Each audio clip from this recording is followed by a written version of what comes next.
school. Anong grade mo sa school? 2. Ay, grade 2 ka na. Okay. Ikaw ba may boyfriend na? Apo. Wala pa. Pero gusto mo magka-boyfriend pagdating ng araw. Apo. Yan, gusto mo. Ilan ang gusto mo maging boyfriend? Nakasan mo? Dalawa. Mabilis po talaga ako ma-in love, lalo na pag gwapo yung kaharap.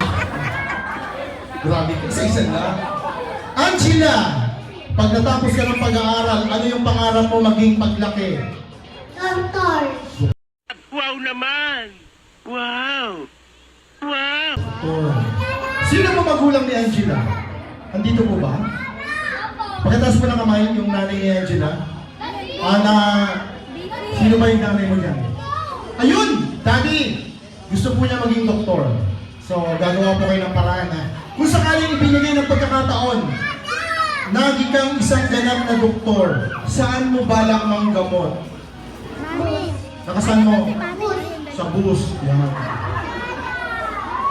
Tama po. May mga doktor po sa bus. Sila po yung mga tinatawag na emergency call doctor. Marami pong nanganganak sa bus, maraming inaatake sa bus. Ganun po, doktor po siya sa bus. Bayan po natin.